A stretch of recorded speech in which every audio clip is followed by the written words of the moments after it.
¿Qué tal? Muy buenas noches. Hoy es el martes 27 de octubre del año 2020 y este es el programa Aquí Vamos, que es el programa que hacemos en la redacción de la Jornada de Oriente para nuestras redes sociales y para todas nuestras audiencias. ¿De qué vamos a hablar esta noche? Esta noche vamos a hablar que después del linchamiento de una pareja en el municipio de San Nicolás, Buenos Aires, ocurrido el domingo en la noche, luego de que los pobladores de esa comunidad acusaron que dos personas originarias de Veracruz supuestamente habían intentado secuestrar a un niño. El día de hoy, el gobierno del estado, a través de la Secretaría de Gobernación, ha hecho un recuento del panorama de los linchamientos en el estado de Puebla.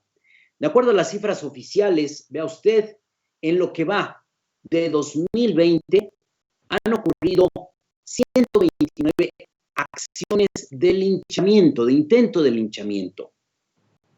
Esto ha ocurrido en 41 municipios. Se ha podido rescatar a 192 personas que iban a ser linchadas. 9 no pudieron ser rescatadas y murieron por la acción violenta de pobladores de diferentes comunidades. Esto significa que cada 2 días en el estado de Puebla hay un intento de linchamiento o un linchamiento. Esa es la realidad que hoy tenemos en la entidad poblana, producto de muchos factores, productos de la violencia que hay hoy en día en algunos sectores de la población, producto del desencanto de la población hacia las autoridades encargadas de la procuración de justicia, producto de la impunidad y producto también de la alta presencia del crimen organizado en diferentes regiones del estado de Puebla. Luego de que se dan a conocer estas cifras de intentos de linchamientos, vea usted esta denuncia. El día de hoy, familiares de la joven Nadia Guadalupe Morales protestaron frente a la Fiscalía General del Estado. La protesta fue porque esta joven de bachillerato desapareció en el año 2017 y acusan los familiares que desde ese año, desde esa fecha, la Fiscalía General del Estado ha venido cometiendo una serie de hierros y abusos para poder localizar a esta joven. ¿Cómo qué abusos? Primero, que no se declaró nunca la alerta Amber cuando desapareció esta muchacha. Y segundo, que había rastros telefónicos de qué había pasado con Nadia Guadalupe y simplemente de un día para otro en la Fiscalía General del Estado desaparecieron los datos de los rastros telefónicos que podían haber dado con el paradero de esta joven. Y luego no quieren las autoridades que haya tantos linchamientos en el estado de Puebla. También le vamos a platicar que el día de hoy se produjo pues un intercambio de declaraciones entre el gobernador del estado, Luis Miguel Barbosa Huerta, y el diputado local, José Juan Espinoza Torres. Esto después de que la Auditoría Superior del Estado ha presentado 2 denuncias penales contra el expresidente municipal de Cholula y actual legislador del Partido del Trabajo.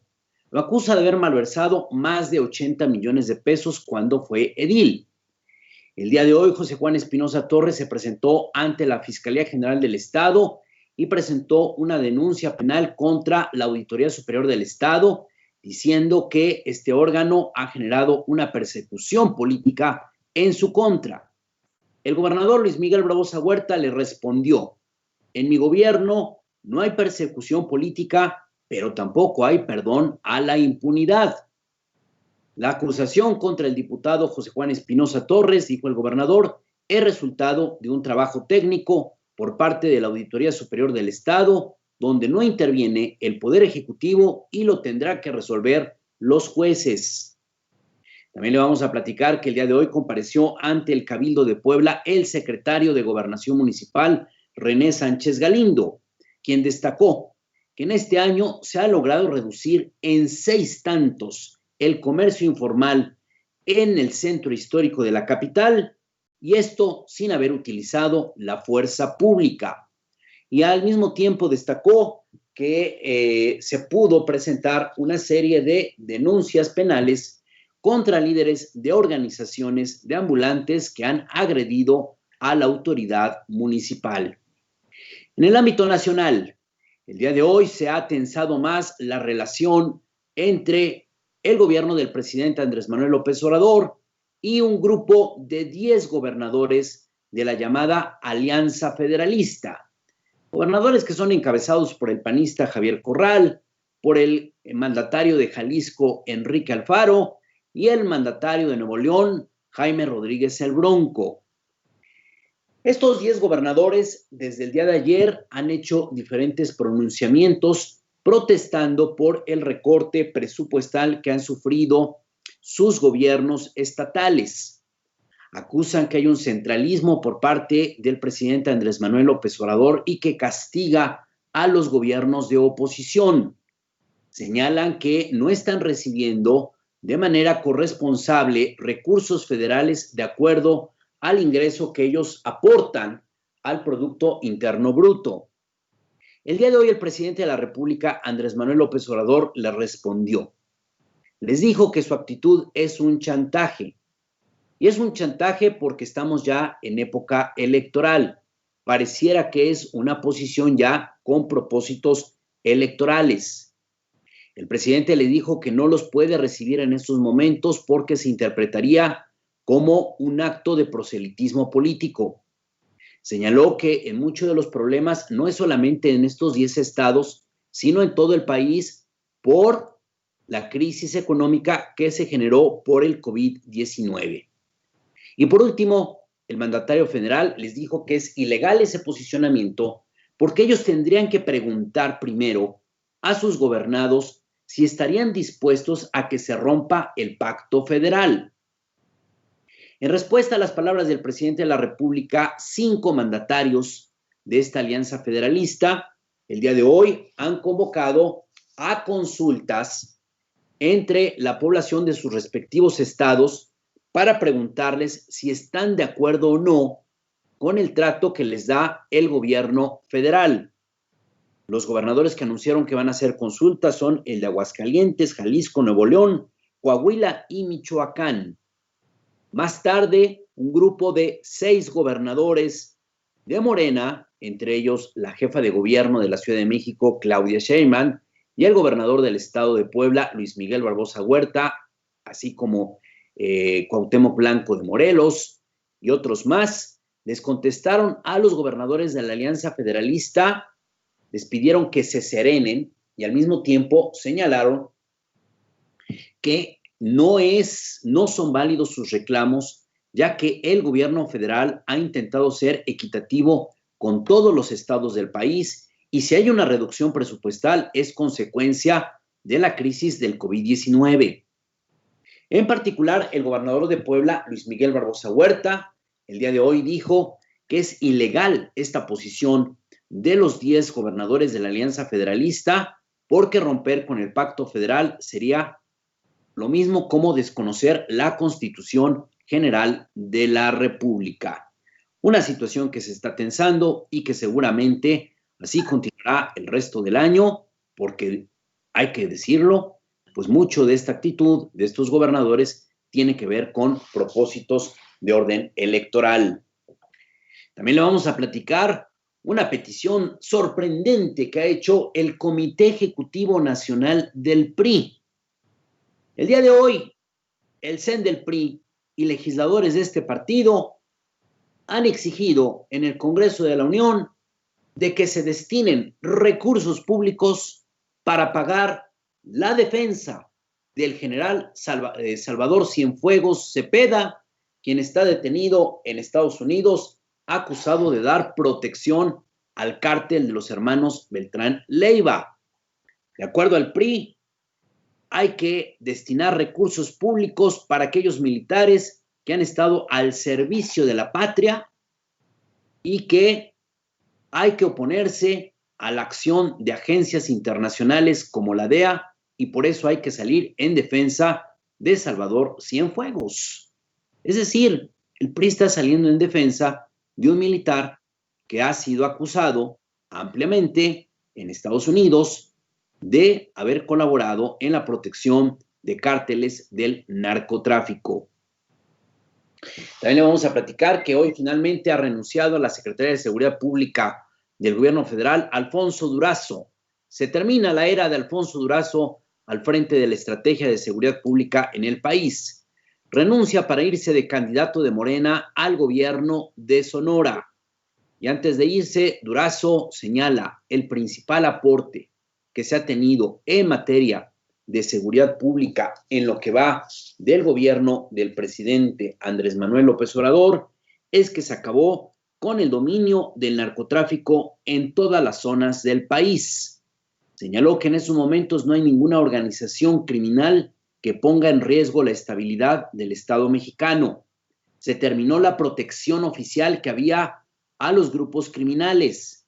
Garantizó que durante el sexenio López Obradorista no aparecerá un nuevo Genaro García Luna, o Genarito Luna, como él mismo le dijo, y sostuvo que la estrategia de seguridad pública sí está funcionando, solamente hay que tener paciencia para que se noten los resultados en todos los estados del país. Y también le vamos a platicar que el día de hoy, en una corte allá en Nueva York, ha sido sentenciado a 120 años de cárcel Keith Raniere. ¿Quién era? Era el fundador y el líder de la secta NXIVM. Esta secta que buscaba captar a personas de la élite económica de Estados Unidos, de España y principalmente de México para crear grupos de autoayuda, para crear acciones filantrópicas, para generar talleres motivacionales. Pero atrás de esta fachada de alegría, de solidaridad, de compañerismo, de hermandad, se ocultaba un depredador sexual. ¿Por qué? Porque Keith Raniere utilizaba a la secta NXIVM para reclutar mujeres a las que privaban de la libertad, las esclavizaban, las marcaban, les marcaban en la piel como se marca el ganado, como una forma de decir que eran propiedad de NXIVM, y no solamente eso, sino las obligaban a entrar en una red de abusos sexuales. Entre muchas de las víctimas se encuentran mujeres mexicanas. Uno de los testimonios más poderosos que sirvió para sentenciar a este hombre a 120 años de cárcel fue el testimonio de una mujer que ha sido identificada con el nombre de Camila, de origen mexicano. A los 15 años fue captada por esta secta y durante 2 años estuvo privada de su libertad, obligada a tener relaciones sexuales con el líder de NXIVM y con otros líderes de esta organización. Fue marcada en diferentes partes de su cuerpo y finalmente pudo escapar. En esta secta, pues aparece un hombre muy peculiar que se llama Emiliano Salinas Osheli, el hijo del expresidente Carlos Salinas de Gortari, como uno de los miembros de esta secta que tenía como propósito instalarse en México y tener una mayor influencia en la República Mexicana. Yo soy Fermín Alejandro García Hernández. Buenas noches, soy Martín Hernández Alcántara. Y nos da mucho gusto que nos esté acompañando en este martes 27 de octubre, ya muy cercano al Día de Muertos. Inicia mañana, ¿no, Rubí? Mañana inicia el Día de Muertos. Mañana, ¿te sabes todo lo que viene, Fermín? No, a ver, platícanos. No. Mañana son los ahogados, ¿no? Publicita. No, mañana son los accidentados. Mañana accidentados, pasado ahogados. ¿Sí, Rubí? Sí. No, quemados. Quemados, luego ahogados. Luego ya, ahogados, Rubí. Sí. Bueno, ¿y luego? Luego, iba yo a decir una mala broma, qué bueno que no la hice, pues sí me vas a correr, o sí me vas a correr. Luego los limbitos. ¿Los qué? Limbitos. ¿Qué es eso? Explícale, Rubí, por favor. ¿Ah? Pues los niños que no fueron bautizados, Fermín, que mueren en pecado original. Ah, ¿y eso qué les pasa? Van al limbo, por eso se les dice limbitos. Ah, ok. Después Mira. ya fieles difuntos. ¿Y los que somos adultos? No, los pecadores al infierno. Ah, Así como vos, así los que no, los de que desde que tocaron sus plantas, la faz de la tierra se dedicaron a pecar, como alguien que conozco, Y así se le ha pasado. Y hablas como Norberto Rivera Carrera. No, bueno. Así habla él.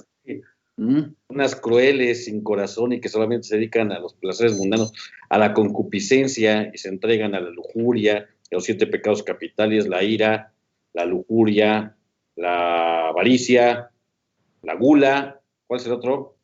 La ira. Ya no me acuerdo los otros. No sé, porque pues, yo más bien, en lugar de aprenderme la lista de los pecados capitales, pues la pongo en práctica. Pues es lo que digo. Para no hay lugar para ti en el reino de los cielos, Fermín. Arrepiéntete y cree en el Evangelio. No, pues, sé feliz y comete todos los pecados. Pues, polvo eres y en polvo te convertirás. Bueno, y ya, pero ya nos seguiste diciendo, ¿y luego qué más? De los fieles difuntos, ya se acabó. Ah, mira, bueno, pues esa es la fiesta de ¿Cómo Santos. Mañana, ahogados. Posterior, accidentados. No, mañana accidentados. Después, quemados, ahogados, limbitos y fieles difuntos. Bueno, pues ahí está. Ese es el listado de esta conmemoración de Todos Santos que ya... va a ser como nunca, Fermín. ¿A poco habrá, bueno, seguramente en otra ocasión similar de pandemia, pero... Bueno, en algunos lugares se ha colocado de manera simbólica ofrendas. Vamos a pasar el video de la ofrenda, Rubí. Por ejemplo, en el ayuntamiento no se dejó pasar la oportunidad y pusieron una ofrenda, aunque se supone que no va a haber pues esta apertura, no va a haber las tradicionales ofrendas de la Casa de la Cultura, las ofrendas que colocaban escuelas o incluso pues este corredor de ofrendas muy tradicionales que ha conservado la originalidad de esta costumbre, que era ya en Huaquechula y en otras muchas comunidades. No va a haber estos ritos de la gente que va a los panteones a velar a sus muertos, ni tampoco las visitas a los camposantos en la mayoría de los municipios. Hay una disparidad. El municipio de la capital dijo que no se abren los 42 panteones. Tengo entendido que creo que San Andrés Cholula sí los va a abrir, Tehuacán también, pero otros municipios han determinado que los cierran para evitar contagios del COVID-19. Vea usted la ofrenda que han colocado en el ayuntamiento, en el patio central del Ayuntamiento de Puebla.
Es corto. Bueno, pues ahí está esta ofrenda y antes de entrar a la información, le vamos a platicar también de otra noticia que se ha producido el día de hoy y que pues no es en estricto sentido de los temas de política o de los temas de conflictos, que es sobre la luna. El día de hoy se han dado a conocer 2 importantes estudios que son muy novedosos, que plantean que se ha encontrado agua en la luna. Hasta el año 2008 se tenía una idea de que la luna era una... ¿Qué es la luna? Un satélite. Un satélite. Un satélite árido, un satélite en el que no había ningún vestigio de vida.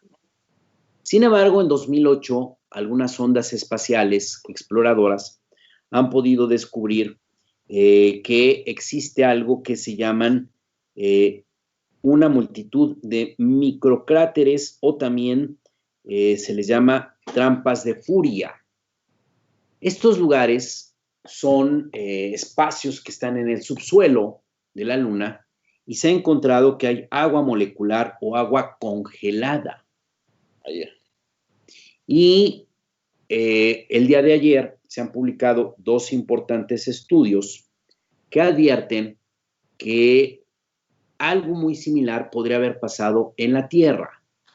La Tierra era un planeta originalmente árido, un planeta que tenía incluso una muy alta temperatura, pero que diferentes meteoritos chocaron con la Tierra y estos meteoritos provocaron una acumulación de agua. Agua que permaneció congelada mucho tiempo hasta que se fue liberando y de ahí nació primero un solo gran océano, después la Tierra empezó a tener una separación, era una sola área, una sola estructura, un solo continente, por decirlo de una manera, y después se fue dividiendo en diferentes continentes, 5 continentes, y surgieron los océanos. Esa es la teoría que hoy publican dos estudios advirtiendo que la Luna puede estar pasando lo mismo, que incluso esto que se ha encontrado en la Luna serviría para empezar a encontrar cuál es el origen precisamente del planeta Tierra, cómo surgieron los mares en la Tierra. Pero más allá de eso, lo que hoy se ha dicho es que con esto, pues prácticamente se está planteando que el nuevo reto de las exploraciones al espacio, el nuevo reto será cómo buscar técnicas de extracción de esta agua que está en los microcráteres en la Luna, y a partir de ese momento se va a tener ya un satélite con agua. Y a depredarlo. No sé si depredarlo. Depredarlo, como lo hemos hecho con lo de acá. Pero si ya tienes agua en la Luna. Ya podemos desperdiciarla.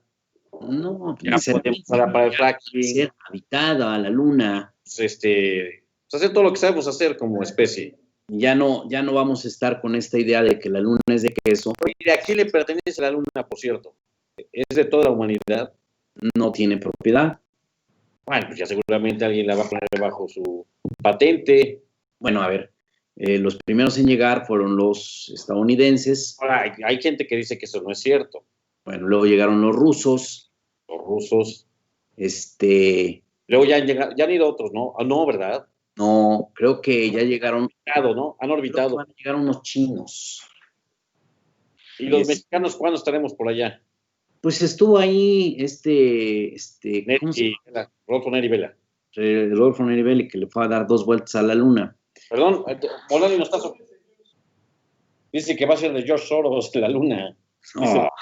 Dice Bonani, a ver. No, va a ser de Jeff Bezos, pues ya hizo su nave. Y a Slim ya no lo meten en esa cosa ya, ¿no? ¿Verdad? Y a Slim ya ni se le considera, ¿verdad? ¿Qué? En esas cosas. No, yo creo que sí. Yo creo que ya estar pensando poner una sucursal de Inbursa y un Sanborns allá en la Luna, ¿no? A ver, pero ya en serio, Fermín. Va a ser territorio Telcel. Es la Luna. Porque no hay territorio. Aquí hay un territorio delimitado por 20,000 cosas. Por migraciones, porque ahí se nació, por colonialismos, por guerras. Tenemos bien delimitados los territorios nacionales hasta ahora. A ver, todas estas exploraciones... Pero la Luna, ¿a quién le pertenece? A ver, todas estas exploraciones al espacio, yo creo que las debemos de ver como un neocolonialismo a futuro. Pero entonces va a ser de los que lleguen primero. Si llegan los gringos... Algo muy parecido.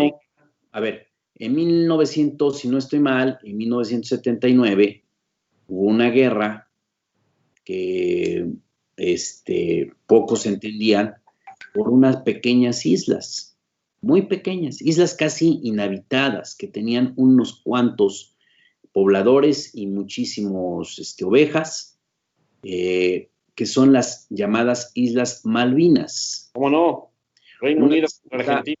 Argentina y la Gran Bretaña. ¿Cuál era la relevancia de las Islas Malvinas? Que al tenerlas en posesión la Gran Bretaña ha podido reclamar ser dueño de una parte del Polo Sur. Entonces, vas a ver que tarde o temprano van a empezar a inventar algo que el que tenga un satélite cerca, pues es dueño de tal territorio, o no sé, habrá algo que... Y de los males, estamos bromeando, pero de los males, el menos, ahora sí que el menos malo, el menos peor, es justo que sea una nación la dueña, porque si es un particular, una persona dueña de la luna, Un corporativo. un corporativo, Bueno, pues ya eso no se es llama el neoliberalismo. Amazon Moon, Eso es el neoliberalismo. Moon, A ver, Facebook Moon. fíjate bien, a ver, el modelo de Estados Unidos y de Rusia para explorar, a ver, el otro día pasamos esta noticia de que Jeff Bezos, el dueño de Amazon, ya tiene su cohete y va a intentar llegar. Lo vemos como algo simpático, como algo curioso, ¿no? Una locura, como algo estrafalario. Bueno, como algo estrafalario. Sin embargo, tiene una connotación más allá de que sea algo ahí chistoso, anecdótico, no, tiene una connotación muy grave, porque, a ver, el proyecto espacial originario de Estados Unidos es un proyecto estatal. La NASA pertenece al gobierno de Estados Unidos. Las primeras exploraciones rusas eran de la Unión Soviética. Y ahora de la agencia rusa de astronautas. Pero, bueno, y después los chinos empezaron La a... Unión Europea también tiene su agencia, la Agencia Espacial Europea. La Agencia Espacial Europea también. Exacto, pero los chinos también es un proyecto estatal. Sin embargo, hay ya proyectos de Japón, hay proyectos de una combinación de capitales chinos, con árabes, con la India, con Arabia Saudita, donde ya no son proyectos estatales. Así es, son particulares. La característica es que ya empiezan a ser proyectos privados. Y, de hecho, parte del debate que hay en estos momentos en el proceso electoral de Estados Unidos es que, fíjate bien, esto es muy interesante, Trump acusa a Biden de ser socialista, ¿no? Sin embargo, Biden ha planteado que la NASA debe de dejar de ser un gasto para el gobierno de Estados Unidos y tiene que entrar ya empresas privadas. Y Trump ha defendido la idea de que siga siendo una agencia del gobierno de Estados Unidos. Y entonces lo que estamos viendo, aunque nos digan fanáticos, odiadores del PRI, del PAN, de Calderón, de Peña, de Salinas. Sí, no, yo no lo niego. Bueno, Valle, de todos ellos, pero estamos viendo la voracidad del neoliberalismo, porque hasta en eso el neoliberalismo está empezando ya a poner un sello. Y el sello es que la conquista del espacio deje de ser un asunto de gobiernos, de estados, y empiece a ser de empresas, de corporativos.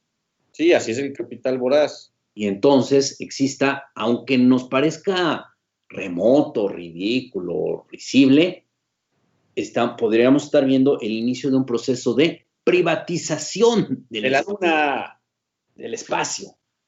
Hijos de...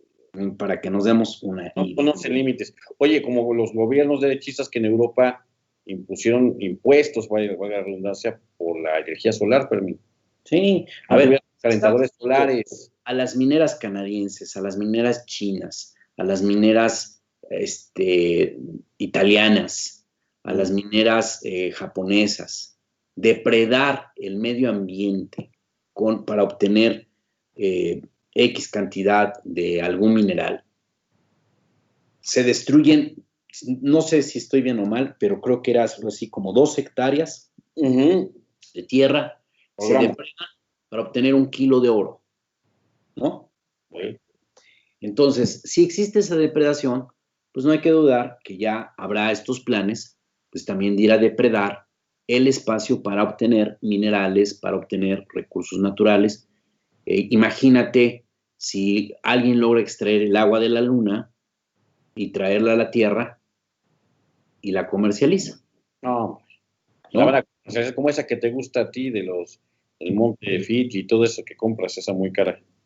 El Evian. No, tú no compras Evian, compras otra de... Hay una que se llama Fiji. Sí, esa que cuesta como 800 pesos la botellita de 1 litro. $800, no tanto. Bueno. Te he visto en el Palacio de Hierro comprándolas. Y las traes acá y hasta las tienes congeladas y con... No, mira, es Peñafiel. Eso es, ahí negociaste algo. Oye, pero ya el futuro nos alcanzó, Fermín. Esto parece un relato post-punk, como dirían. Exacto. Bueno, pero de lo que también nos está alcanzando es este pleito que ha surgido en torno a esta actitud que han tomado un grupo de 10 gobernadores. Una actitud que no es algo nuevo. Es una actitud que se empezó a vislumbrar desde que arrancó el gobierno del presidente Andrés Manuel López Obrador, pero que se ha venido acentuando en los últimos meses.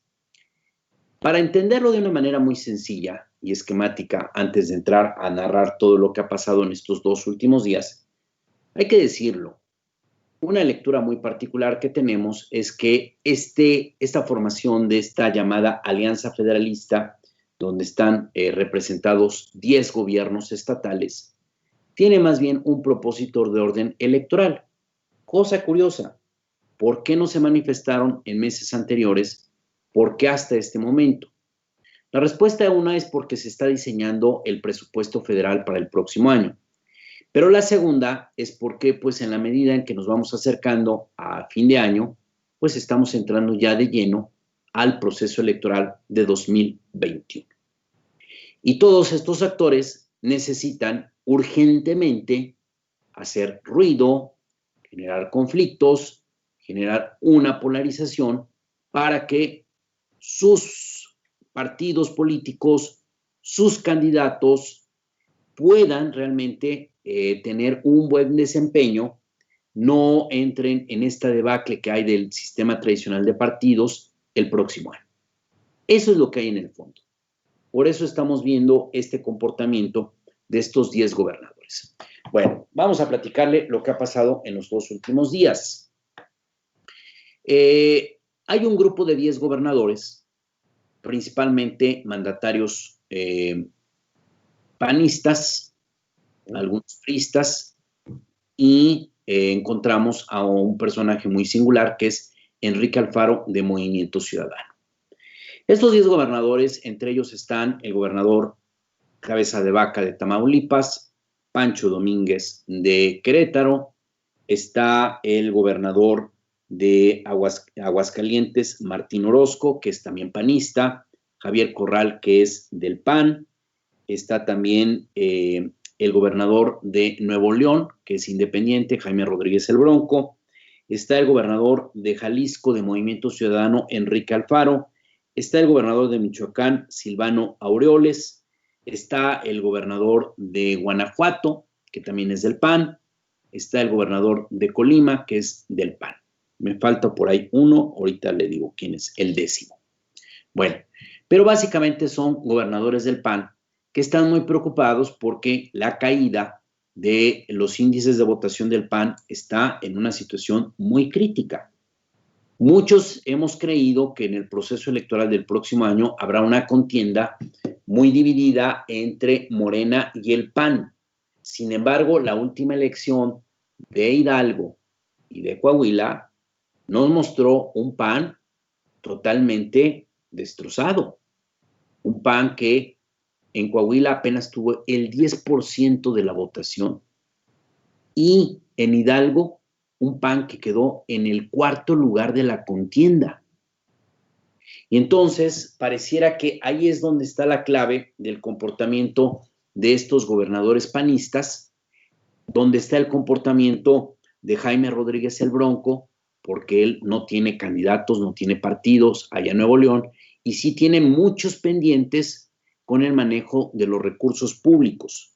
O también está la situación muy particular de 2 mandatarios, que es Enrique Alfaro de Jalisco y Javier Corral, panista de Chihuahua.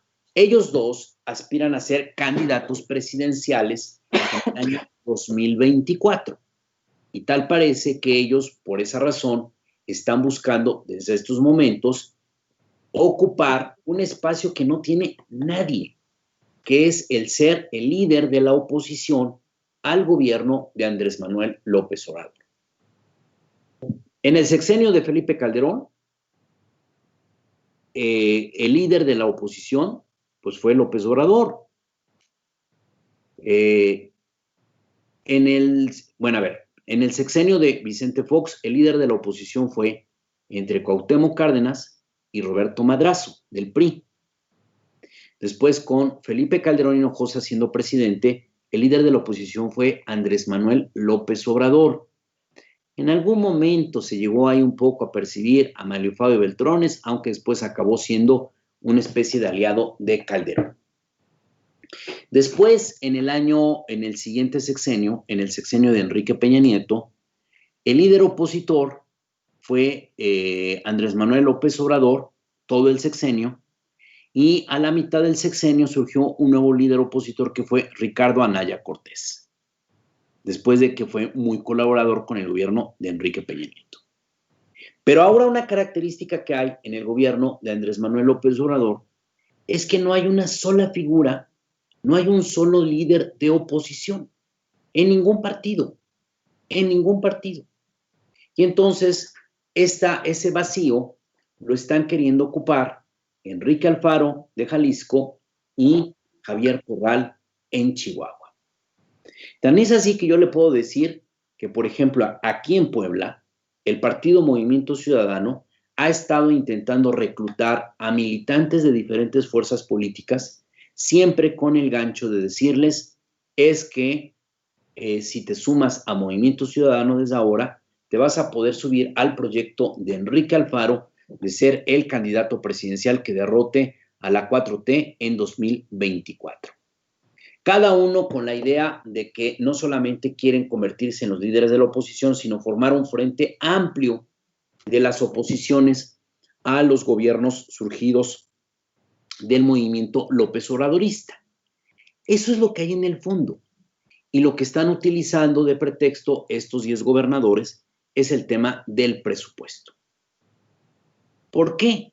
Porque mire, en muchas ocasiones en este país ha habido recortes presupuestales y siempre todos guardan silencio.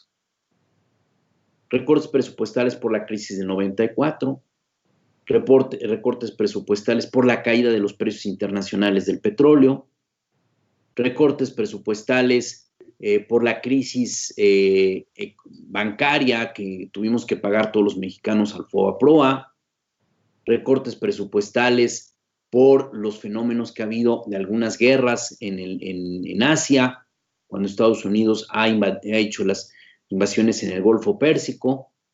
Y entonces, en esa época nunca hemos visto esta beligerancia de los gobernadores. Pero ahora tal parece que los está moviendo esa necesidad de poder levantar a sus partidos y sobre todo para evitar que después la ola obradorista los acabe desplazando del poder. De tal forma que estos gobernadores hace aproximadamente un par de meses abandonaron la Comisión Nacional de Gobernadores, la CONAGO, que era una organización que se había fundado desde el sexenio de Ernesto Zedillo de Ponce de León y que servía como un órgano colegiado para tener una especie de diálogo, de interlocución con el presidente de la República en turno y los gobernadores en turno. La CONAGO pues había venido ahí más o menos funcionando bien hasta que llegamos a este sexenio y surgen estos 10 gobernadores motivados por Enrique Alfaro y por Javier Corral a que generaran una rebelión en la CONAGO. Y entonces en la CONAGO se dio este desprendimiento y estos gobernadores al separarse fundaron lo que se ha llamado la Alianza Federalista.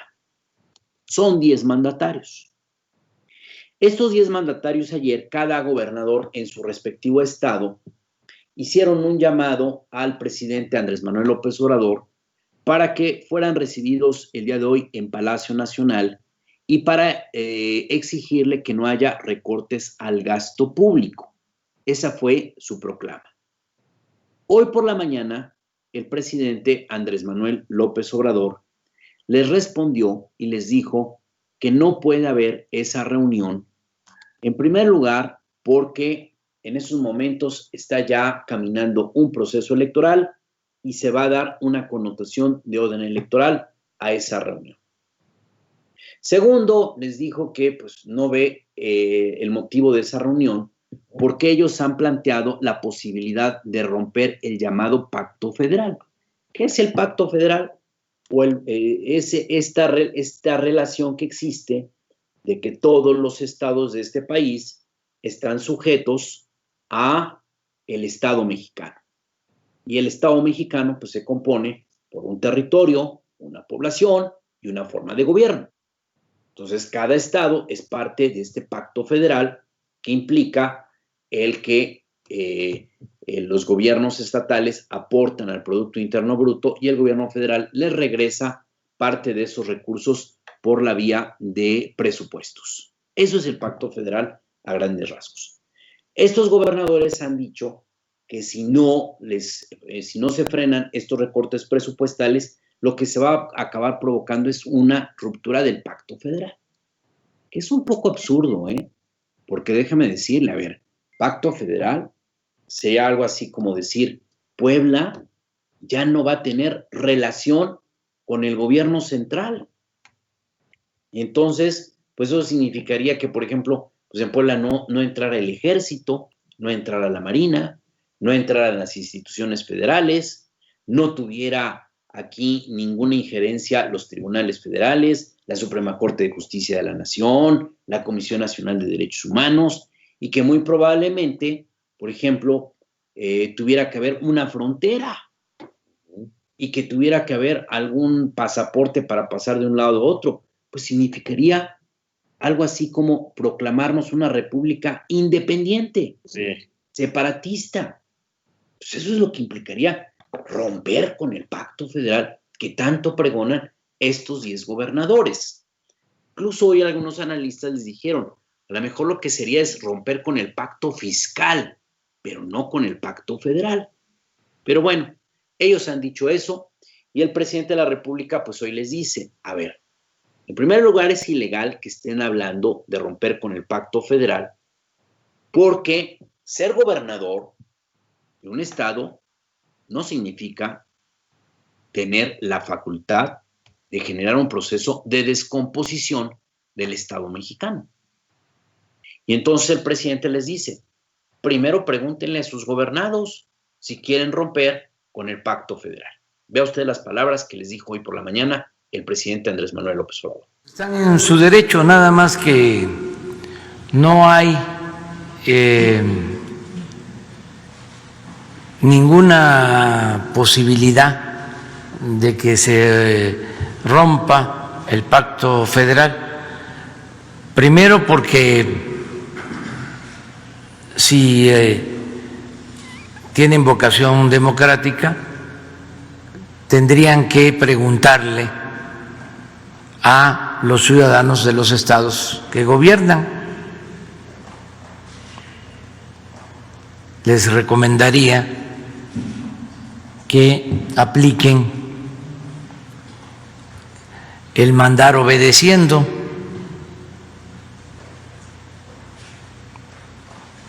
Segundo, porque sería una reforma a la Constitución que tendría que aprobarse en el Congreso.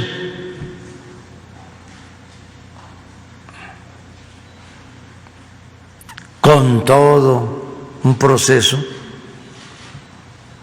que llevaría a controversias que le correspondería a su vez resolver al Poder Judicial.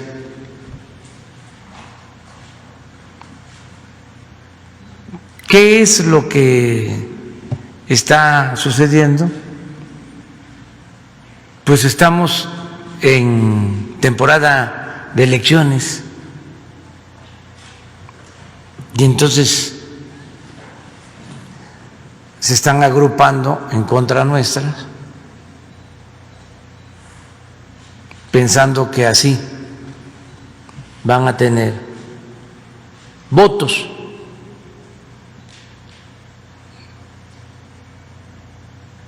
Nosotros consideramos que esto es normal es legítimo. Respetamos esas posturas.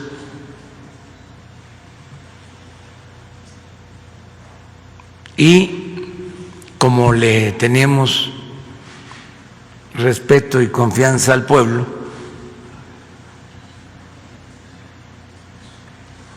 sabemos que no hay ninguna preocupación, no hay nada que temer.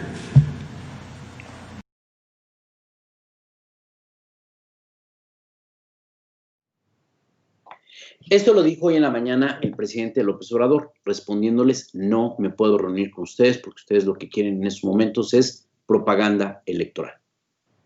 Y además les dice, eso ya no se ve en este video, pero les dice algo que es muy claro. A ver, ¿quién decide el presupuesto final? Lo decide el Congreso de la Unión. Y se supone que para eso hay elecciones, para que cada fuerza tenga una representación.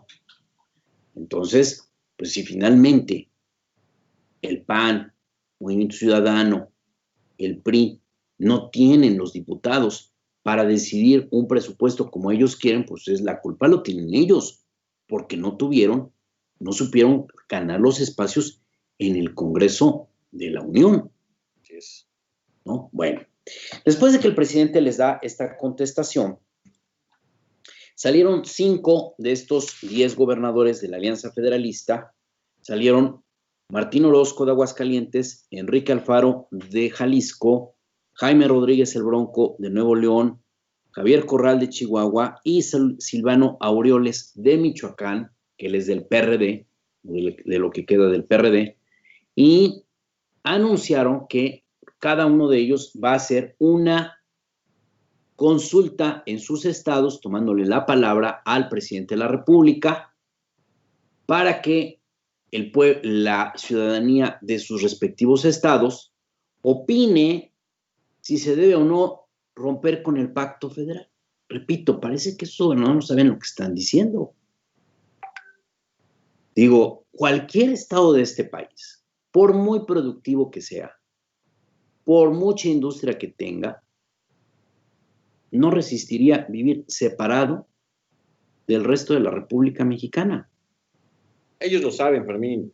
Yo nada más me pregunto, a ver, pongamos el ejemplo, que Nuevo León, que tiene la economía más boyante de este país, se separara.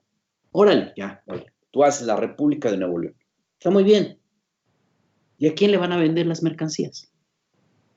Van a decir que van a importar a los gringos, Fermín. No, hay un mercado gringo que ya está totalmente ocupado. El que te separe no te va a llevar a que tengas más capacidad de venderle a Estados Unidos. Más bien no vas a tener capacidad ya de venderle al resto de México. Eso. ¿No? Bueno, entonces estos gobernadores respondieron. El que estuvo más beligerante fue el gobernador de Enrique Alfaro, que dijo que va a ser una consulta cuya pregunta central va a ser la siguiente. Va a decir, ciudadano, ¿quiere usted seguir formando parte de una relación abusiva con la Federación? Esa es la pregunta que hoy plantó Enrique Alfaro, que le va a preguntar a los tapatíos. Vea usted. Básicamente lo que dice el presidente es que esto es una actividad propia de una temporada electoral y pues simplemente no va a escucharlos. Escuché la respuesta del presidente en la mañanera y tengo una respuesta muy concreta, respetuosa para el presidente de México. En Jalisco le tomamos la palabra. En Jalisco vamos a iniciar a partir de este momento la ruta para hacer una consulta a los ciudadanos de Jalisco para saber si están de acuerdo en que nuestro estado permanezca en esta relación abusiva con la Federación. El presidente dice que hay que preguntar a la gente, comparto su opinión. Vamos a iniciar ya este proceso de consulta y le vamos a preguntar a los ciudadanos de Jalisco si estamos dispuestos a mantener una relación en la cual Jalisco aporta muchísimo a la Federación y lo que recibe son malos tratos, groserías y desdenes como los que vimos el día de hoy. Y segundo, porque también lo dice el presidente, la respuesta que yo le diría a esto de que por vernos, por darnos una cita, se puede lastimar la investidura presidencial, yo creo que el presidente reunirse con los gobernadores no le quita nada, no lo hace menos presidente. Me parece que el negarse al diálogo republicano, eso sí lastima la investidura presidencial. Esa es mi respuesta e iniciamos de inmediato un diálogo y una consulta con el pueblo de Jalisco. ¿Cuándo iniciará la consulta? Voy ahorita, estoy en un evento con los ganaderos y de aquí voy a la oficina y voy a reunirme con el equipo jurídico para ver los pasos que tenemos que seguir, pero si el presidente lo que quiere es que nuestra posición tenga el respaldo ciudadano, le tomamos la palabra. Ayer ya lo hicimos, el evento de ayer reunió una representación muy amplia del pueblo de Jalisco, pero si eso no fue suficiente para que el presidente nos dé una cita, para que el presidente entienda que está en riesgo realmente el pacto federal, pues vamos a hacerlo con el aval y con el respaldo de todos los jaliscienses. Confío en que el pueblo de Jalisco va a levantar la voz y le va a decir a la federación, ya basta de tanto abuso.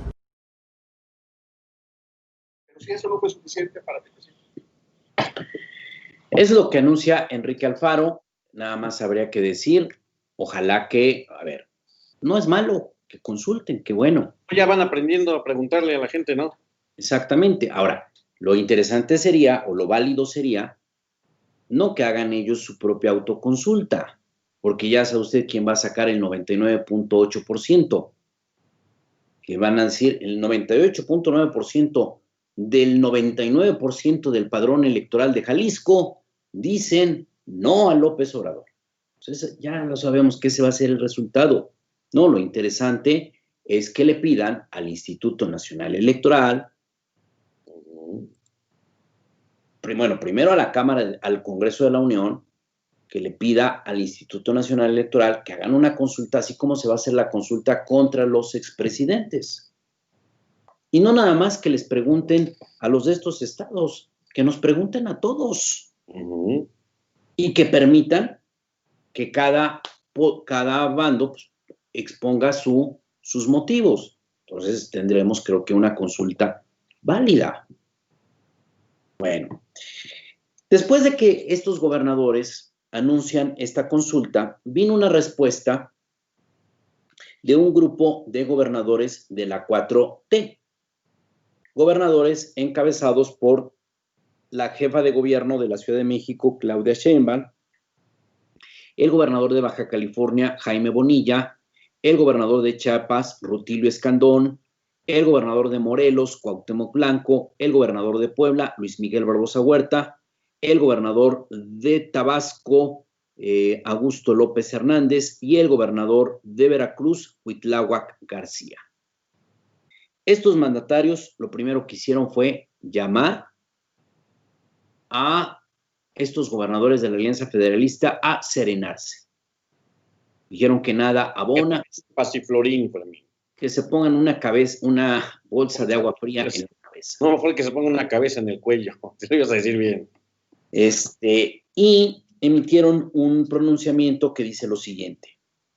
Ellos, o sea, los gobernadores, no han querido entender que nuestro país se encuentra en una nueva realidad política tras la elección del 1 de julio de 2018. El actual gobierno federal ha atendido a los estados durante la pandemia del COVID-19 sin distinción de origen político, a quienes les ha canalizado apoyos de la Secretaría de Salud, del Seguro Social, del ISSSTE, del INSABI, de la Secretaría de la Defensa Nacional y de la Secretaría de Marina. Esta diferencia de lo que han dicho los mandatarios que integran la Alianza Federalista, quienes este lunes se quejaron por las diversas políticas públicas del presidente Andrés Manuel López Obrador. La distribución de los recursos económicos a los estados requiere el reconocimiento de las desigualdades regionales y de una estrategia económica solidaria que elimine dichas preferencias. Para decirlo con mayor claridad, por el bien de todos, el crecimiento económico del norte no puede significar la pauperización del sureste. Todo lo contrario, la distribución de las riquezas es indispensable para el desarrollo del país sin que nadie se quede rezagado. Llamamos a los gobernadores a serenarse. La lucha electoral debe manifestarse en su dimensión y en su momento. México es un solo país y su grandeza está en nuestra historia y en nuestro pueblo. Concluye esta carta que, repito, han firmado los gobernadores de la 4T. Y tienen razón. Yo ayer escuché, por ejemplo, a Jaime Rodríguez el Bronco, que es el que dice más barbaridades de todos ellos, y dice, a ver, Nuevo León es un estado que es el que más aporta al Producto Interno Bruto. Y entonces, como ocurre en todas las familias, el hijo que más trabaja es el que mejor come. Bueno, acuérdate que... Lo que dice es, como Nuevo León aporta mucho, necesita que le regresen mucho en presupuesto. Bueno, es el hombre que comparó a su esposa con un caballo, Fermín, que se puede esperar de él. Y eso, pues no puede ser así, porque si algo tiene que jugar en este país es un gobierno federal a que busque generar una distribución de recursos para que haya un desarrollo integral de este país. A nadie le conviene este país tal como está ahorita, donde hay lugares muy desarrollados y lugares donde nunca ha llegado el desarrollo, donde tenemos familias inmensamente ricas y familias que no tienen nada en la vida, que viven en la calle, que viven en el abandono. Tenemos, por un lado, instituciones privadas de educación de primer mundo, donde ya se enseña todo en idiomas extranjeros, en lenguas extranjeras, donde se utiliza tecnologías de punta, y tenemos salones en este país, en regiones indígenas, donde a veces no alcanza ni siquiera para gises. Oye, para los vidrios, para que no entre el aire frío. Siguiendo la lógica del Bronco, pues ya entonces que Chiapas no le dé electricidad a la mitad del país. Exactamente, porque además no es así. No hay ningún estado del país que hoy se pueda decir que es autosuficiente. No hay ningún estado que pueda decir, yo no recibo la energía eléctrica que se genera en Chiapas.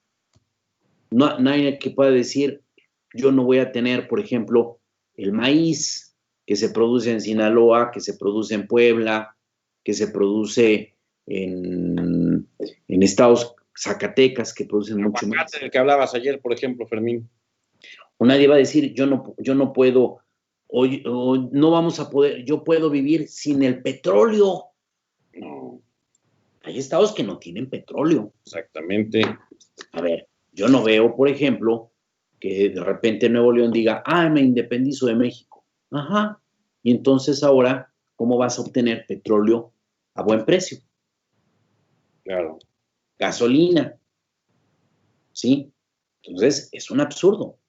Bueno, en la mañana de hoy, el gobernador del estado, Luis Miguel Barbosa Huerta, también abordó el tema y dijo que es un absurdo, porque incluso es una posición inconstitucional el estar hablando del rompimiento del pacto federal. Oiga, si nos vamos a los extremos, yo considero que incluso esto entraría hasta como en la figura de traición a la patria, porque es un actor de poder. No estamos hablando, a ver, esto hay que entenderlo, no estamos hablando de los movimientos separatistas que existen en el mundo, como por ejemplo este que ha sido muy conflictivo en España, el de Cataluña. No es como por ejemplo hay un movimiento separatista que no ha prosperado en Canadá. La parte canadiense de origen francés quiere separarse de origen inglesa. Hay un intento de movimiento independentista en Puerto Rico, pero le voy a decir la diferencia. La diferencia es que ahí sí es población que no se identifica culturalmente con el resto del país al que pertenecen, y es un movimiento de la población, que es muy diferente a que aquí son 10 personajes, 10. Con intereses políticos. Con intereses particulares. Esa es la gran diferencia. Esa sí es la gran diferencia. Platícanos lo que dijo al respecto el gobernador Martín. Hizo mucho énfasis, Fermín, hoy el gobernador Luis Miguel Barbosa Huerta en su rueda de medios, la que ofrece desde Casa Guayo, acompañado de su gabinete, en este tema. Se refirió, hay que decirlo con mucho respeto a sus homólogos de la Alianza Federalista, pero fue enfático en decir que el Pacto Federal, Fermín, auditorio, se encuentra considerado en la Constitución General de la República y en la Constitución de cada una de las 32 entidades federativas. De hecho, Barbosa Huerta, que sabe de este asunto porque ha tenido una amplia experiencia como legislador federal en la Cámara de Diputados y luego en el Senado, dijo que ni siquiera hay instrumentos para poder renunciar al pacto federal. No existen los mecanismos legales para hacerlo, Fermín. Es decir, es un asunto imposible. Se tendría, dice él, que desconocer las constituciones y las leyes del sistema jurídico actual, volver a hacer una suerte de promulgación de nuevas leyes, Fermín, y entonces pensar en esa posibilidad, lo cual pues ya resulta bastante engorroso, muy tardado y difícil de que se pueda consumar. Sin embargo, Luis Miguel Barbosa Huerta les hizo un llamado a estos 10 gobernadores de la Alianza Federalista para que se inicie un diálogo en la medida de lo posible inmediatamente, y les recordó también que cuando fueron electos comenzaron a conformar parte del Estado de Derecho y de ese pacto que rige la vida pública del país. En resumen, dijo Luis Miguel Barbosa que debe haber diálogo, un diálogo abierto, pero sin amagos ni trasfondos políticos. Ese fue el mensaje que les envió Luis Miguel Barbosa, y pues obviamente también dijo que esto se debía a la elección del presupuesto del 2021. Después ya vino este pronunciamiento del que tú has dado cuenta, Fermín, de los gobernadores morenistas, pero muy temprano Barbosa hizo este pronunciamiento dejándoles claro a sus homólogos lo que sucedía. Hay que recordar, Fermín, que estos asuntos vienen desde el rompimiento de algunos de estos gobernadores con la CONAGO, con la Conferencia Nacional de Gobernadores, donde también hubo un debate intenso entre los mandatarios estatales, y Barbosa también les dijo que porque se llevó una propuesta a la CONAGO de constituirse como una suerte de organismo supremo por encima de la federación, así, y Barbosa les recordó en aquel momento que eso era imposible debido justo al pacto federal, y que la CONAGO en todo caso era un organismo solamente de gestión, de representación, pero no tiene ningún poder institucional, no está reconocido de ninguna manera en alguna constitución o ley secundaria o reglamento del sistema jurídico mexicano. Así es que más allá de que sea el gobernador poblano, más allá de que sea gobernador de Morena, Fermín, hay que atender lo que dice Barbosa, porque si hay algo de lo que sabe Barbosa, es justo de reformas constitucionales. Así es. Escuche usted las palabras del gobernador, y cuando regresemos le vamos a platicar qué están haciendo otros actores. A ver, ya le hablamos de 10 gobernadores, los que son los separatistas. Los rebeldes. Ya le hablamos de 6 gobernadores. Morenistas. ¿Qué pasa con el resto de los gobernadores? Oye, Murat se pronunció, ¿no? ¿Quién? Murat, el de Oaxaca. Ahorita le decimos. No hay que darle el significado ese que se ha querido dar hoy en la mañana en muchos medios, de que amenazan gobernadores con separarse del pacto federal. No pueden. Ellos no pueden. Implica todo esto: desconocer la Constitución General de la República, desconocer la particular de cada estado y las leyes, el sistema jurídico. Ese es el pacto federal. No es un asunto en el que diga se firma la inclusión o pertenencia o la separación al pacto federal, no. Cuando un gobernador es electo, forma parte ya de un sistema, de un Estado de Derecho, de un sistema, y el sistema no funciona por voluntad de ellos. Que no se confundan, Diálogo sí, claro que sí. Se trata de gobernar en los 3 órdenes de gobierno, federación, estado y municipios, y hay que dialogar, pero sin amagos y sin trasfondos políticos. Gobierno de Puebla, hacer historia, hacer futuro.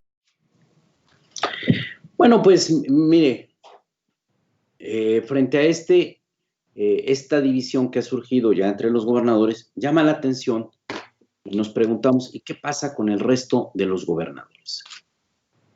Pareciera que el resto de los gobernadores pues son en su mayoría priistas. Hay algunos panistas, por ejemplo el de Yucatán, ha estado como muy calladito. Pero si se da usted cuenta, por ejemplo, hay 3 gobernadores muy importantes, priistas, yo diría 4, que han estado muy callados y solamente observantes de lo que está pasando, que son Alejandro Murat, de Oaxaca, Alfredo del Mazo, del Estado de México, Marcos Mena, de Tlaxcala, Omar Fayad, de Hidalgo. Y un poco el gobernador de Guerrero. ¿Cómo se llama el gobernador de Guerrero? Estudillo, no. Estudillo, Héctor Estudillo. Si se das cuenta, estos 5 gobernadores del PRI, y yo le sumaría un gobernador que es muy poco conocido porque es el que sustituyó a Alejandro Moreno Cárdenas en Campeche, están muy callados, están observantes. Y le voy a decir por qué. En primer lugar, porque saben que su partido está en muy malas condiciones. El PRI está realmente en una situación muy crítica. No hay que olvidarnos que lo que pasó en la elección recientemente en Hidalgo y en Coahuila es una excepción, porque normalmente pues, el PRI está con la marca hasta los suelos. Hidalgo y Coahuila pues, tienen la característica de que nunca ha habido alternancia, siempre ha habido un prismo muy fuerte, pero fuera de esos 2 estados y de Campeche, el PRI está realmente en una situación muy crítica. Y creo que lo que estamos viendo en estos gobernadores del PRI, que si usted se da cuenta, tienen una característica muy peculiar.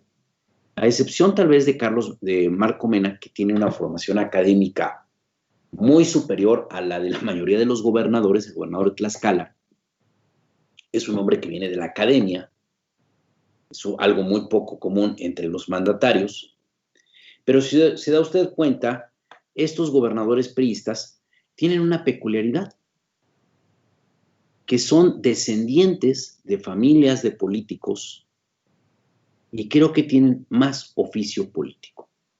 Sí. Y entienden... Por estirpe, Fermín. Es feo decirlo, pero así es.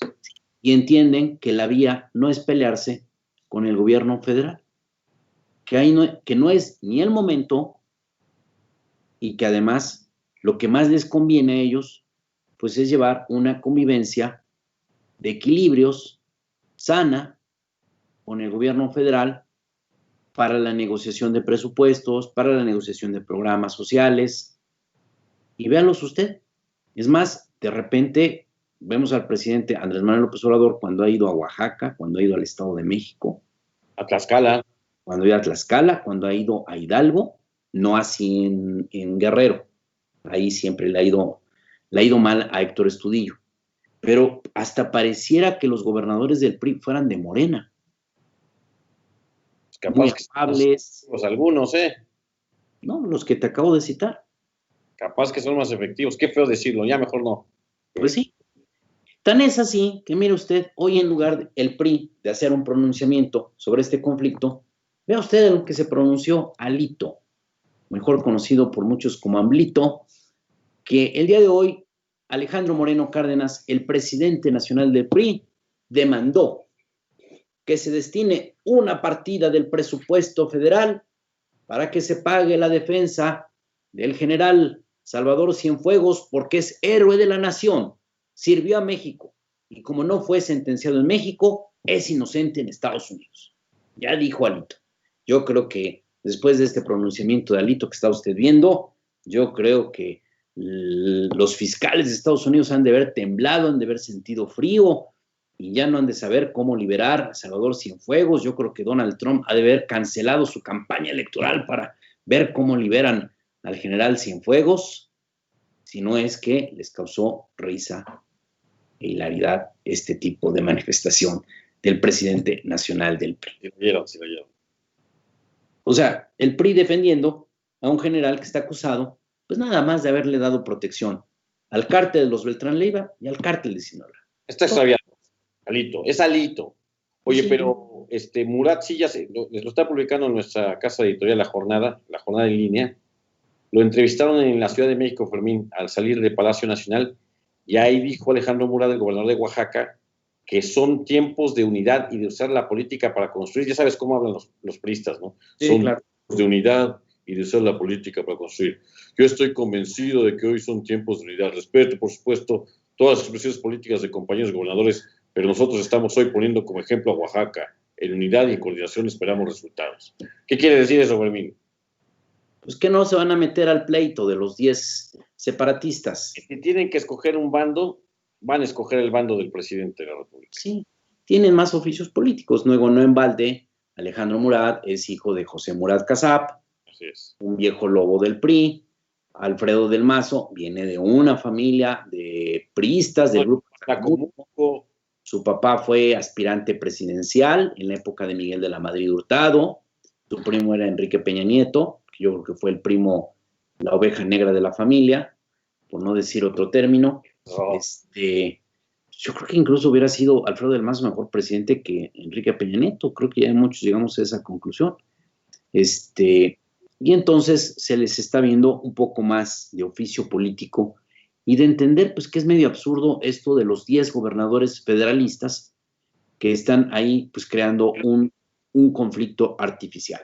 Yo me voy por lo que tú dices, Fermín. No son ignorantes de las leyes estos señores, estos 10 gobernadores, y están generando solamente un conflicto, una polémica para ver qué van a sacar. Pero, como yo digo, hoy se sabe muy bien, muy poca gente le puede ganar a Andrés Manuel López Obrador en constancia. Exactamente. Por no decir en terquedad. Sí, claro. Sí. Bueno, vamos a cambiar de tema y vamos a hablar de nuestra triste realidad en el estado de Puebla. El domingo por la noche, en el municipio de San Nicolás, Buenos Aires, una pareja originaria de Veracruz fue acusada por la población de haber intentado secuestrar a un menor de edad. Como consecuencia de esta acusación, estas dos personas, hombre y mujer, fueron amarrados a un poste de luz y ahí la gente los empezó a golpear. En algún momento les intentaron prender fuego, pero no pudieron y siguió la golpiza. Debido a que esto ocurrió en una comunidad muy alejada de la propia cabecera municipal, tardó mucho tiempo en llegar la Policía Estatal y la Guardia Nacional. Cuando estas corporaciones policíacas llegaron, ya había muerto el hombre y la mujer estaba gravemente herida. Fue trasladada a un hospital, pero falleció en el nosocomio. Y con esto tenemos un episodio más, que tal vez lo podemos ver como algo, como un hecho aislado, muchos lo querrán ver así, como un hecho atípico, pero sin embargo no es así. Hoy las cifras que hemos conocido del tema de los linchamientos en Puebla nos señala que se está volviendo ya una parte de la cotidianidad del estado de Puebla, el tema de los linchamientos. Vea usted las cifras. 129 acciones de linchamiento en lo que va de este año, 2020. 129. De estos 129 acciones ocurrieron en 41 municipios. Se pudieron rescatar a 192 personas que iban a ser linchadas, pero 9 murieron. Pero la cifra que es más preocupante y que nos habla del alto impacto, de la alta cantidad de linchamientos, es que en promedio, cada 2 días hay un intento de linchamiento. Y lo más grave de todo esto, déjeme decirle, es que la mayor parte de estos intentos de linchamiento, pues ocurre que las víctimas son inocentes.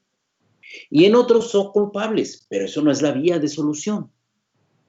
Le decíamos ayer, cuando le dimos a conocer esta noticia, que en Puebla estamos viviendo esta ola de linchamientos que nació con el morenovallismo, como consecuencia primordial de la debilidad del Poder Judicial, de la Fiscalía General del Estado, de las policías estatales y municipales y federales, de que hay una respuesta institucional pobre, deficiente, ausente para los problemas de violencia y los problemas delictivos que hay en el Estado. Ese es un factor. Pero un segundo factor es que de pronto nos hemos vuelto una sociedad muy violenta. Y una sociedad muy violenta donde al primer intento, al primer pequeño, la primera chispa, hay gente que se prende y actúa de manera muy violenta en muchas circunstancias. Esto que vemos hoy de que alguien se mete a una pizzería y no lleva cubrebocas y le piden que se ponga el cubrebocas y empieza a golpear y a destrozar la pizzería. Una mujer que igual llega al supermercado y le dicen, oiga, no puede entrar con niños porque hay un riesgo, y les grita majadería y media, insulta. Y estamos hablando de un problema de mucha contención de esta violencia que de pronto explota, y eso lleva a que mucha gente ni siquiera se pregunta si es inocente o culpable, si de veras ocurrió el hecho delictivo, y salen a linchar, a buscar matar a alguien. Ese es otro factor. Y un tercer factor es que también tenemos presidentes municipales muy malos que nunca saben qué hacer en estas situaciones. Los presidentes municipales entran en pánico y creo que son los primeros que quieren salir corriendo en lugar de saber solucionar estas crisis. Se supone que les han enseñado protocolos para resolver este tipo de conflictos, pero pues sabemos que muchos presidentes no tienen ese carácter, no tienen esa capacidad. Son grillos, se dedican a la conspiración, a la grilla, pero no a esta capacidad de dialogar con la gente, de saber resolver este tipo de conflictos. Todos estos factores nos ha generado esta amalgama de que cada 2 días tenemos esta situación. Y por si fuera poco, pues ha surgido una versión desde Veracruz que indicaría que tal vez en el episodio del domingo, por lo menos uno de los 2 personas que fueron linchados, creo que no tenía que ver nada con algún asunto delictivo. Platícanos, Martín, estos 2 asuntos, esta reacción que ha surgido en Veracruz por estos 2 linchamientos, y luego la estadística que hoy ha presentado el gobierno del estado. Así es, Fermín. Se conocieron varias cosas. Fue un tema que se abordó también en esta rueda de medios que ofrece el gobernador cada mañana, pero fue el secretario de Gobernación, David Méndez Márquez, quien dio esta suerte de numerales, estas estadísticas, pues que resultan siniestras, Fermín. Habló el secretario de Gobernación de 129 acciones de linchamiento. ¿Qué quiere decir esto? Que no en todos los casos hubo asesinatos tumultuarios, pero estas 129 acciones, Fermín, si las dividimos en los días que tiene el año, este corte que dio el secretario de Gobernación fue al 25 de octubre, haciendo un cálculo muy somero, restándole los 65 días. Bueno, vamos. Creo que está abierto tu micrófono. Chimito Rubis. Está abierto tu micrófono. Les decía yo, auditorio, si le restamos los 65, más o menos 65 días que le restan al año, quedan unos 300 días y si dividimos las 129 acciones, nos dan que en un promedio solamente haciendo una numeralidad, no quiere decir que sea así, pero ese es el promedio que hay, se está intentando consumar, o hay intentos de linchamiento al menos cada 2 días en Puebla en lo que va del año. Así ha sido. Ahora, se han consumado en este caso 9 asesinatos tumultuarios, pero la fuerza pública o la intervención de las autoridades ha logrado rescatar a 192 personas. Es decir, en este ciclo funesto de linchamientos han estado a punto de perder la vida 192 personas, sí la perdieron 9 a manos de las turbas, y esto sucede en 41 municipios que, Fermín, auditorio, equivalen casi al 20% de los 217 municipios que tiene la entidad poblana. Esta interpretación estadística la está haciendo la Jornada de Oriente. Lo único que dijo el secretario de Gobernación habló sobre las 129 acciones de linchamiento hasta el 25 de octubre, con 192 personas salvadas en 41 municipios y 9 que sí murieron a manos de las turbas que enardecidas quisieron hacerse justicia, que no es justicia de ninguna manera.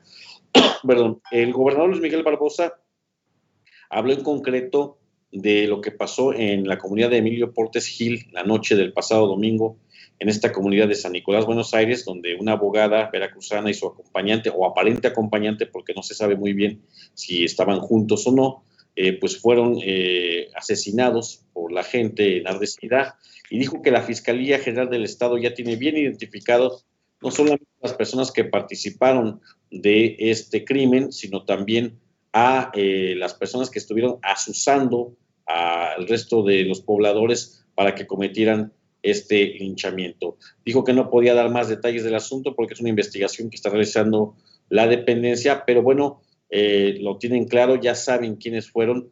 Y en ese sentido, Fermín, a las pocas horas de que se dio a conocer estas declaraciones del gobernador y estas cifras macabras que dio a conocer el secretario de Gobernación, David Méndez, en Veracruz, varias organizaciones de abogados, el Colegio de Abogados de Veracruz y otras organizaciones, los institutos y varias otras organizaciones de litigantes ofrecieron diversas ruedas de medios exigiendo por principio de cuentas que se investigue y se castigue a los culpables. Y luego, Fermín, tratando de desmentir o desmintiendo esta versión que se adjudica a familiares acerca de que la abogada fallecida padecía esquizofrenia. Ellos aseguran que se trató, que en vida conocieron a esta abogada y era una persona que siempre estaba en sus cabales, una de las mejores profesionistas consideran que había allá en Jalapa, Veracruz, y que obviamente les resulta pues bastante extraño que se esté manejando esta versión. Trascendió también, Fermín, al mediodía que posiblemente esta mujer, esta abogada y el hombre con el que fue linchada habrían sido detenidos por la policía de Tlachichuca horas antes de que fueran asesinados. No se sabe bien, Fermín, no se pudo corroborar esta información, la hemos estado buscando, no ha sido tampoco desmentida por el ayuntamiento de Tlachichuca. La fiscalía no quiere decir nada por el sigilo que tienen que seguir en las investigaciones, pero al parecer hay fotografías circulando de la abogada vaciando o recogiendo su bolsa de mano con algunos objetos personales y también del acompañante en lo que parece ser una oficina de comandancia que, según las redes sociales, según las versiones de algunas fuentes cercanas a las investigaciones, serían las oficinas de Tlachichuca. Es un caso por demás extraño, Fermín, porque hasta ahora las versiones de familiares y gente conocida de las víctimas aseguran que al menos la abogada públicamente no conocía al hombre con el que fue sacrificada, por decirlo lo menos. Al parecer no tenía ninguna razón, al menos que se subiera públicamente, pero bueno, ahí están los hechos, ahí están las declaraciones de la autoridad, ahí está lo que dijo el gobernador Luis Miguel Barbosa, la exigencia de los abogados, que además van a pedir el apoyo del Congreso de Veracruz y del gobierno de Veracruz para que sirva de intermediario con el gobierno poblano a fin de que se haga justicia en este caso.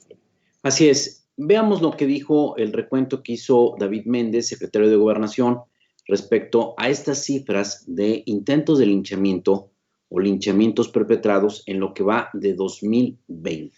129, cada 2 días hay un episodio de esta naturaleza. Puebla está en el primer lugar en linchamientos y le vamos a decir una de las causas, regresando después de ver este video, por qué hay mucha gente que, no de manera justificada, pero por qué recurre a los linchamientos.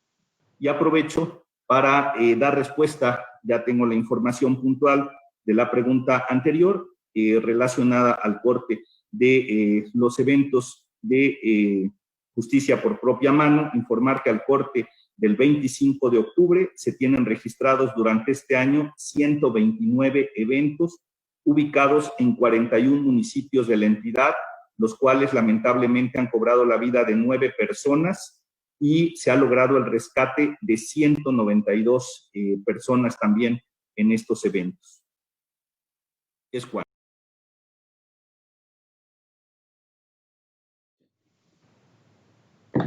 Bueno, esta es la cifra que está ofreciendo el gobierno del estado, la estadística, perdón, respecto a los linchamientos. Como le decía yo hace unos momentos, hay muchos factores que explican el tema de los linchamientos, pero uno que es muy importante es el tema de qué tan eficiente o ineficiente son las instituciones. Escuche usted esta noticia. Mire, en el año 2017, esa edad todavía eres adolescente, ¿sí? Un adolescente. Sí, ya es más jovencito que adolescente, pero... Cursaba el bachillerato, de nombre Nadia Guadalupe Morales Rosales. Desapareció. Todo indica que habría desaparecido en el trayecto de su casa hacia el bachillerato donde estudiaba. Todo hace suponer que la habrían bajado de un transporte público donde ella viajaba. De 2017 hasta la fecha, esta muchacha está en calidad de desaparecida. El día de hoy, los familiares y activistas de la organización Voz de los Desaparecidos hicieron una protesta frente a la Fiscalía General del Estado porque dijeron que el tema de esta muchacha, la no localización de esta muchacha, se debe mucho a la negligencia, al abuso de la Fiscalía General del Estado. ¿Cuáles son los motivos para protestar o aseverar que la Fiscalía General del Estado no ha hecho su trabajo? La primera, cuando la muchacha desapareció, no se hizo la alerta Amber. Esta alerta que se hace cuando desaparece un menor de edad, que se supone que es un llamado que se hace en todo el país para intentar localizar a esta persona. Cada estado tiene un comportamiento diferente. Aquí en Puebla es muy deficiente. Por ejemplo, en Tlaxcala, las estaciones de radio locales difunden la alerta Amber. O sea, usted escucha de pronto en algunas estaciones de radio de Tlaxcala que se dice, se busca a fulanita de tal, es una muchacha de 16 años que tiene tales características, la última vez que fue vista fue en tal lugar, si usted sabe algo puede localizarse a este teléfono, tal, tiene estas señas, tal. Que eso es mucho más eficiente que ir a poner en una pared una hoja que nadie va a ver. Bueno, pues resulta que la Fiscalía General del Estado no emitió la alerta Amber. Luego, 2, cuando ya empezaron las investigaciones sobre la desaparición de esta niña, pues se hizo lo que siempre se tiene que hacer en estos casos, que es solicitarle a la empresa telefónica que tenía, con la que tenía contratado su teléfono celular esta muchacha, el rastreo de todas las llamadas. Hoy la tecnología permite, si usted no lo sabe, tenga cuidado con quién habla o con quién no habla, hoy la tecnología permite rescatar llamadas hasta con un año de diferencia, tener las transcripciones. Eso se tiene que hacer, obviamente, con una orden judicial.